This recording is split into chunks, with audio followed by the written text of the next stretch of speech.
Escape. Escape tonight to a fabulous world where there is a diamond as big as the Ritz.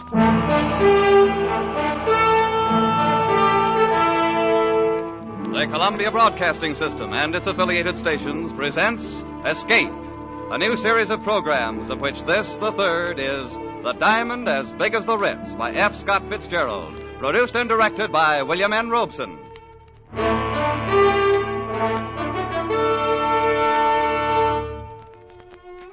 In a country as large as ours, there are many odd and wonderful corners hidden away, but none more fabulous and wonderful than the one conceived in the imagination of F. Scott Fitzgerald and located in the pages of his famous short story, The Diamond as Big as the Ritz.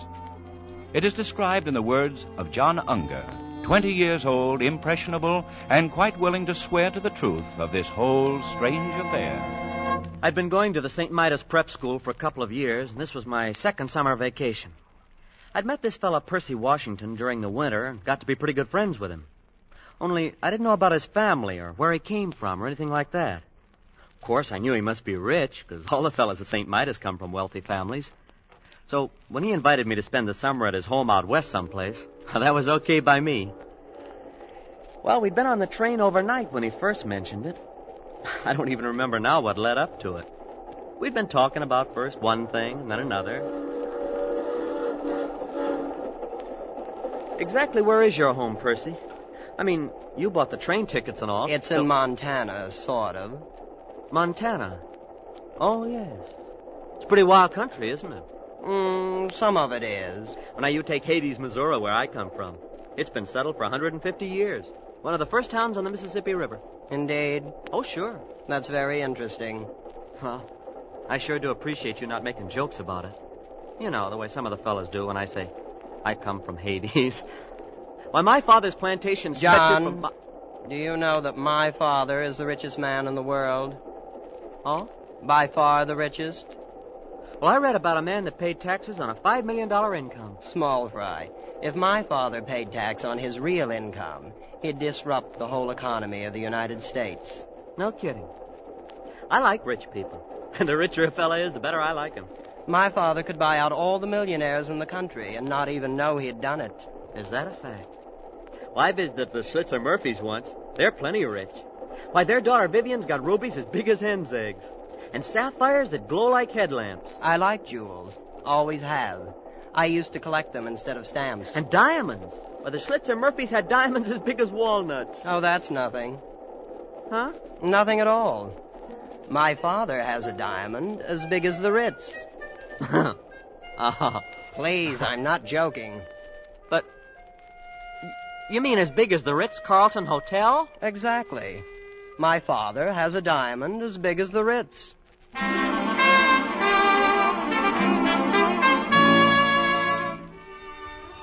Well, from there on, it was something like a dream. We got off the train about dusk at a little whistle stop called Fish, Montana. There wasn't anything there, not even a station. Just a broken-down old buggy and 4 or 5 sheep herders lounging beside the track and, I suppose, wondering who we were. Anyway, Percy and I climbed into the buggy, and without saying a word, the driver cracked his whip, and off we went.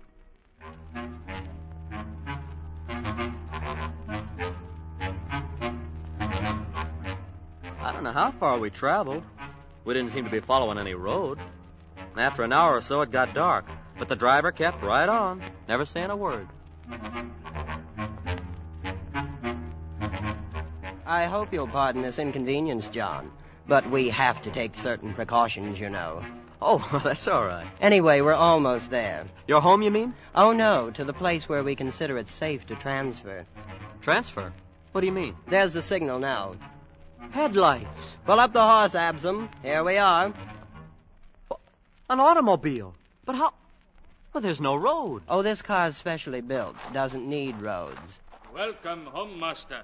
Good evening, Gigsum. Well, come on, John. Let's get in. But that door opened by itself. Sonically controlled, you know. Gosh. Hey, what's this car made out of? Silver? No, platinum. And those are emeralds in the hubcaps. And the upholsterying. It's fur. Mink. You're ready, master. Anytime, Gigsum. You've probably noticed the exceptional brightness of the headlights. The lenses are cut from diamonds. Boy, what a car. This old junk heap? We use it for a station wagon.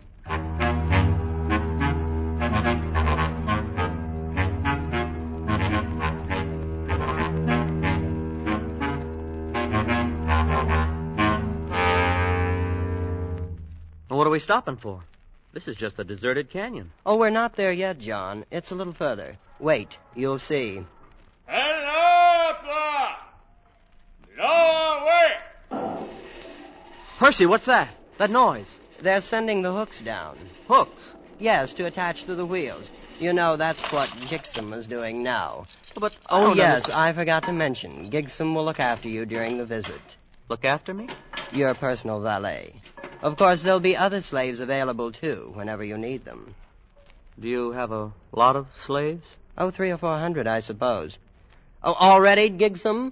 Yes, master. Hello! Haste away!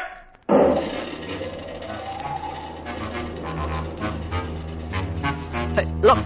Look, we're leaving the ground. Yes, there's a hoist up there on top of the cliff. Has cables about a quarter of a mile long. Oh, but what for? Oh, it's the only way in. Imagine hoisting an automobile a quarter of a mile up the side of a cliff. It's nothing, really. As you may have guessed, John, this is not going to be like anything you ever saw before in your life.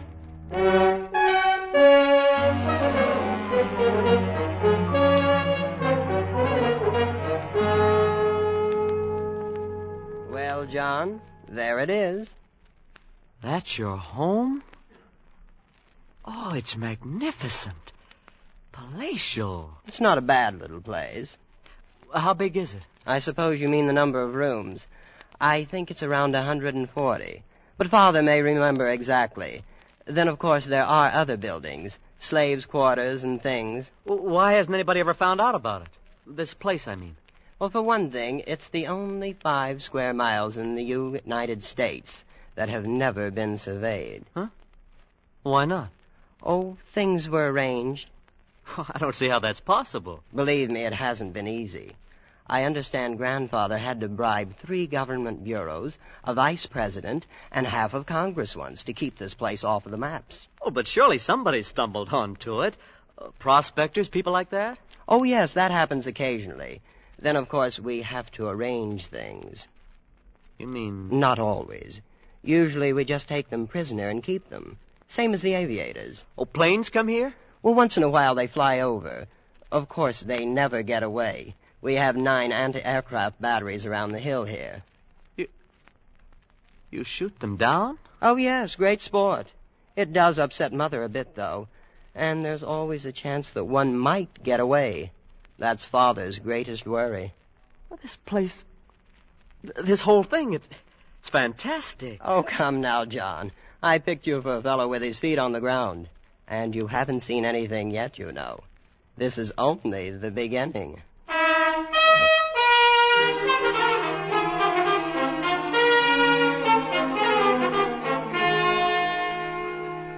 And it was only the beginning.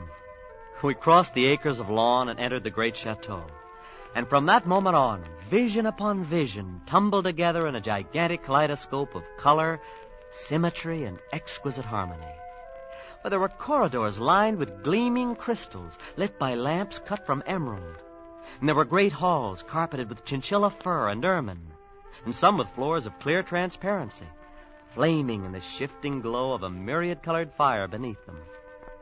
And there was a white-haired man, pink-faced and pleasant, who was Percy's father, and a lovely lady with dark hair piled high on her head, like a fragile queen, who was Percy's mother. Soft music came from hidden places. Perfumes filled the air, exotic foods, and wines more rare than pearls. And finally, sitting in my chair in the great banquet hall, I quietly fell asleep.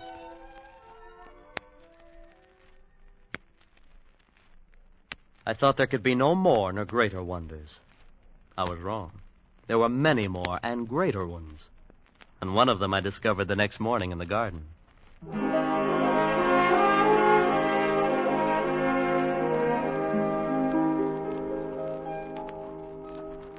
Hello there. Huh? Oh, you're lovely. My name is Kismine. You're John Unger, and you're a friend of my brother. Are you from the East? No. Well, at least not exactly. I'm from Hades. Oh. Missouri. Would you like to sit down here on the grass? Well, yeah, sure I would. I'm going east to school this fall. Do you suppose I'll like it? I think so. Of course, it'll be different from all this. Well, that's what Jasmine says, and she's in the East now. I've never been outside. Who's Jasmine? My sister. She's older than I am. I hope you won't be offended, but... Well, you're the most beautiful girl I've ever seen. Yes, I know. What? I surprised you, didn't I? A year ago, I would have said thank you. But Father says it's very necessary to learn to take things for granted. So now I just take it for granted that I'm beautiful, you see? You're pretty sophisticated, aren't you? Oh, I'm not at all. I think sophisticated young people are terribly common. I'm not a bit like that. No, I didn't really mean it. I only said it to tease you. Well, I'm glad. I wouldn't want you to think anything like that. Why, I don't smoke or drink even, and I never read a thing except poetry. I was only kidding. I believe girls should enjoy their youth in a wholesome sort of way. Oh, so do I. I like you, John. I wish you'd spend some of your time with me this summer, not all with Percy. Oh, I will, Kismine. I will. You may be in love with me if you'd like to. I'm absolutely fresh ground, you know. I am in love with you. But of course we'll have to meet secretly. My parents wouldn't permit it if they knew. Well, then that's what we'll do. Well, I have to go now. I'm supposed to be with Mother at 11. Aren't you going to ask me for a kiss? Jasmine says boys always do nowadays. Well, some of them do, but not me. We don't expect nice girls to do that sort of thing in Hades.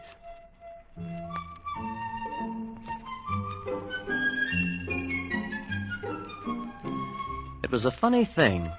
Percy's family were polite, friendly, always smiling. And yet all the time I had a feeling that some terrible and golden mystery lay hidden just around the corner. A few days after I'd met Kismine, Percy remarked casually that an unusual event had occurred. A man had escaped from the cage. I didn't know what he meant then. But the next morning I was walking with Percy's father on the grounds of the estate. The slaves' quarters are there, Mr. Unger. Oh, yes, they're very nice. Well, they're adequate. During one period of my youth, I became absurdly idealistic and allowed them to live in luxury. I even equipped their rooms with tile baths. I suppose they use the bathtubs to keep coal in. Mr. Schlitzer Murphy told me I once... should imagine the opinions of Mr. Schlitzer Murphy are of little importance. They did not use the tubs for coal. They bathed in them. Unfortunately, several caught cold and died. So, of course, I had the baths removed. Shall we move on? Mr. Washington, Percy said something about a man escaping from the cage. I didn't quite get it. The cage, eh? Well, perhaps you'd like to see it. Might prove interesting just as a novelty. It's over here. These trees. Hey, they're 60 feet tall, and they have roses blooming all over them. Rather interesting development by a Swiss botanist. They are the only ones in the world. I'll be darned. Though I suppose you'll see them all over the country in a few years, huh? No, these are the only ones. That was arranged. Ah, here we are. The cage. Well, it's a pit dug in the ground. And a grating on top. Oh, yes, it's not really a cage, except in a certain sense. Well, boys, how are you getting along? Come on down here and see. Yeah, throw him in, buddy. Go ahead. How many men are down there? About 50, as I recall. Who are they? Oh, aviators we've shot down, wandering prospectors, men of that sort. Yes, but why are they kept there? They've all had the common misfortune of having discovered El Dorado. Gentlemen, What's he want? I'm sure you'd like to know that your companion who departed without my permission has been taken care of. We know what you mean, He was shot by some of my agents in 14 different places. golf, Mr. Unger? That's what I saw. They found him then? The man who got away? Those places were towns. My agents were over eager. None of them could offer a positive identification. I'm afraid the man may still be at large. So you see, it's not all utopia here. We do have our difficulties. Isn't it a little unnecessary holding them like that? Well, not at all. It's the only way to keep this place hidden. Yes, I guess that must be important. Percy was telling me something on the train. I thought he was just kidding. But he said you had a diamond as big as the Ritz-Carlton Hotel. Oh, yes, indeed. As a matter of fact, it's much bigger than the Ritz. Much bigger.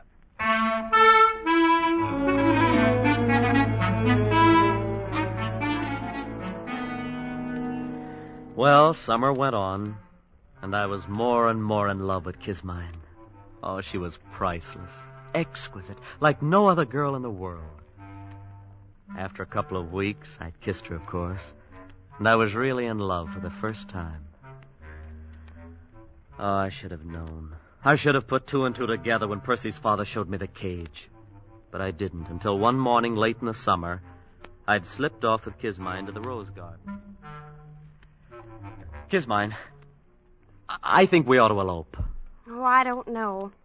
It would be much nicer to be married here. But then it would be more romantic to elope. Yeah, all the Sunday supplements would write stories about fabulous heiress elopes with... You are fabulous, you know. I knew an heiress from Omaha once. I don't think you'd like her. She visited my sister here. Oh, you've had other guests then, huh? Well, yes, we've had a few. Wasn't your father ever afraid they might talk outside? To some extent. Oh, let's talk about something pleasanter. What's so unpleasant about it? Well, I grew quite fond of some of them. You mean they told and your father... Oh, they didn't get a chance to. Father had to be sure. Oh, but that's murder. What else could we do? In the cage, well, they'd have been a constant reproach to us. And Father does it so nicely. They're always drugged in their sleep, and then we tell their families they died of scarlet fever in Butte. I'm not sure how that affects the statistics there. Of all the horrible... Oh, it is not. After all, it'd be terribly boring here without ever having anybody. Why, Father and Mother have sacrificed some of their best friends. Well, you're no better than the... Well, then, that's what they plan to do with me. Oh, couldn't you forget it? And be nice to me until you're put away. It's only for 2 or 3 weeks. You'd go on this way, kissing, talking about love, when you know I'm not much better than a corpse? You're not a corpse. You're not. I won't have you saying I kissed a corpse. Oh, that wasn't what I said. You did, too. I did not. You said that... Just a moment. Father. Who kissed a corpse? Well, nobody. We were joking. You two haven't any business here anyway. Kismine, go read, go play golf. Don't let me find you here when I come back. Yes, Father. Good day, children. You see? Now he knows. You've spoiled everything. You don't really love me. Kismine, you... Look, tell me, what's the reason for all this secrecy? What if you are rich and have this place? Why would it be so terrible if anybody found out about it? Why, it's on account of the diamond, of course. Diamond? What is this diamond all of you talk about? Well, it's the... Oh, you'd better ask Percy. I'm always getting things mixed up. Well, I will ask him. And another thing, I'm getting out of here tonight if I have to dig through the mountains. I'm going back east. Take me with you. No. Why not? Kismine, dear, your father wouldn't permit it. If you won't take me, I'll go tell him I want to marry you. No, you can't do that. He bumped me off this afternoon. Oh, please take me, darling. We'll be terribly poor and very happy. And I'll cook things for you. Oh, herbs and berries and things. Won't that be fun? You will, won't you, John? Well, my head was really in a whirl. This whole thing was fantastic. And so was the family, even Kismine. I couldn't think of anything to do, but... Well, I rushed to see Percy. But, John, why didn't you ask me before? Because I thought you were kidding all the time. I know you wouldn't have believed me if I'd told you. Yeah, well, I'm ready to believe anything now. Well, it was Grandfather who started the whole thing. Purely by accident. He came out here from Virginia after the war between the states and stumbled onto it. Onto what? The diamond. That's what made this all possible, of course. Grandfather spent 2 years going around to different cities of the world selling bits of it. Then he started building this place. He put his money in jewels. But Father found that radium took much less space. Yeah, but why the secrecy? Oh, it just wouldn't do if anyone found out. Ruin the economy of the world. The thing's too big. And this has been going on for 3 generations, then. The cage and this thing of inviting friends. Oh, yes. You see, there wasn't really any danger before airplanes. They are what worry us. You knew when you invited me here what would happen. Please, John. I thought you'd be more sensible about it. After all, you can see my position. Oh, yeah. Well, where is it? Where do you keep this diamond that's caused so cockeyed much trouble? Oh, I thought you'd guessed. You've noticed the hill the chateau stands on. Yes. It contains a cubic mile. And, except for a thin covering of dirt, it's one big, solid diamond.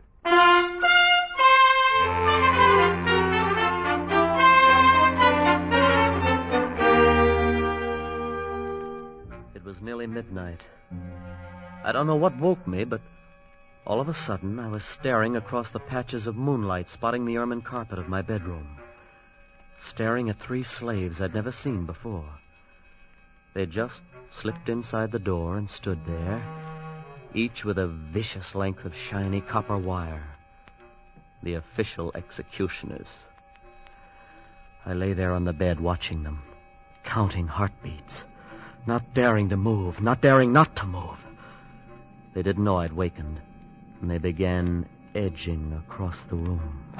Come on, all 3 of you. There's no time now for this. All hell's broken loose. Hurry! I took one long, deep breath, the first one in several moments, and then I was out of the bed in an instant, throwing on my clothes and dashing through the long crystal corridor to Kismine's room. Kismine, are you awake? John, over here by the window. So they woke you up, too. If you mean 3 of your father's slaves. Oh, no, airplanes. Airplane? So that's what it is. At least a dozen. I saw them crossing against the moon. Oh, look, they're circling way over there. You think they're here on purpose? Oh, yes. They dropped warnings to Father. It's that man who got away from the cage, you know. Oh, good for him. Yes, wasn't he clever? Well, I think we'll open up on them any second now. Open up? Yes, our anti-aircraft. Oh, this is going to be thrilling. Thrilling. Oh, look, they're in range now. Bravo! Bravo! Kismine, get away from that window. Oh, good heavens, did you see that? Yes, and we've got to get out of here.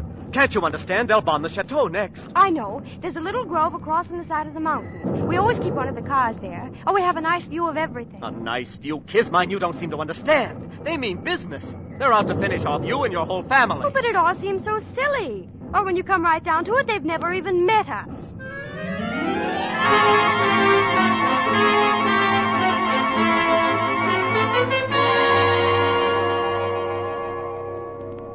What time is it, John? Is it morning yet? I don't know. I've lost my watch. Seems to be getting lighter, all right. It's quieter, too. Now, they've knocked out your father's guns. Every last one of them. Won't be long now. Oh, it seems such a shame. The family'd put so much work on the place. Everything's always been so pleasant. Yeah. Well, you better get some sleep, Kismine. I'm going to walk down the path a little ways. Oh, you'll come back? Yes, Kismine. I'll come back. At the edge of the wood, I stopped and looked out across the valley toward the wrecked chateau standing on its diamond hill in the center. The bombing had stopped. The planes droned over the far rim of the plateau, seeking some sort of formation. Then, on a little knoll just below me, 3 men appeared suddenly from the underbrush. The first one strode imperiously ahead, and the other 2 bore a heavy burden between them. It was Mr. Washington and 2 of the slaves. I stepped behind a rock and stood motionless, watching them. All right. This is far enough. We'll stop here. Now, hoist it up. Hold it there. Both together. Easy now. There.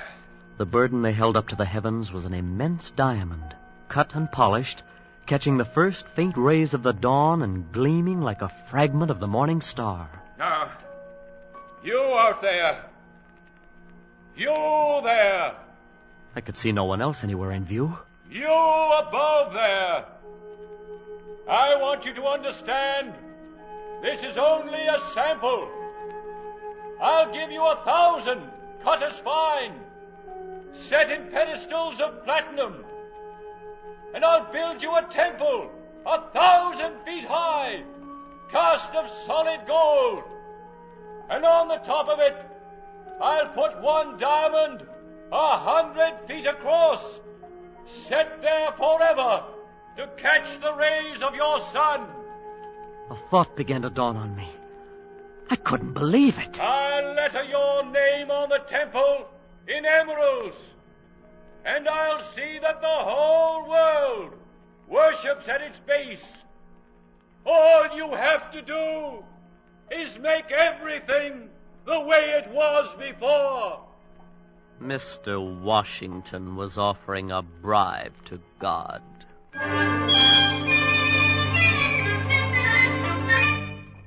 He stopped talking, and the three of them stood there, looking up at the heavens, waiting for an answer. And then at the far end of the valley, out of those same silent heavens, blossomed the white puffs of parachutes.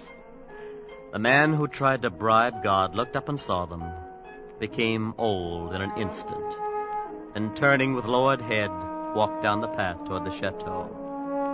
With sudden premonition, I whirled and headed for the spot where I'd left Kismine.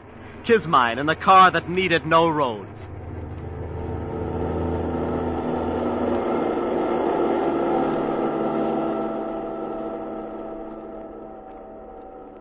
Haven't we gone far enough, John? I suppose. We're 10 miles from the chateau. Oh, it's all so hectic. This rushing about and losing sleep and everything. Hand me those field glasses. Here they are. Well, can you see anything? No. Wait. What is it? It's your father and mother. And Percy. Yes, and the two slaves, still carrying that big diamond. Oh, wait. They're going in a tunnel down below the chateau. So that's it. They've got an underground escape. No, I remember now. The mountain's wired. Some kind of atom bomb. Atomic bomb. Oh, that's it. Father's had it for years. He always said it would disintegrate the whole works, diamond and all. Of course, he only regarded it as a last resort. So he'd rather have it like that. Now, they're all inside the tunnel now. The troopers are moving in. I don't suppose there's really anything to be done about it now. And there wasn't.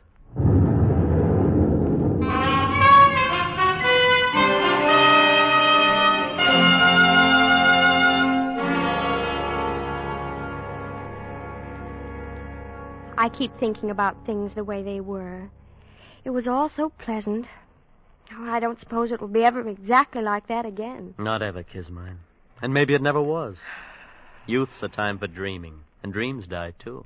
I'll probably have to take in washing. But, of course, we'll be very happy. What will we do, John? Do? Oh, we can love a while underneath the stars. That's a form of divine drunkenness we can all try. And then there may be other diamonds in the world. Who knows? And even though it's a shabby gift, there's always disillusion.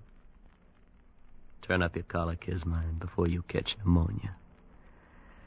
Let's go to sleep.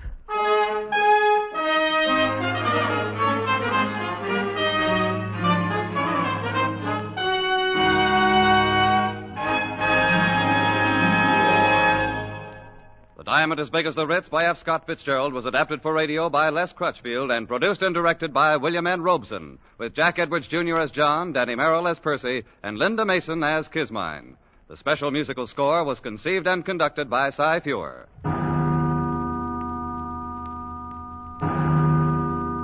Escape is presented by the Columbia Broadcasting System and its affiliated stations each week at this time. Next week, we invite you to escape to the China Seas with Joseph Conrad in his gripping story of a typhoon. And so, good night until next week at this time, when it will again be time to escape. This is CBS, the Columbia Broadcasting System.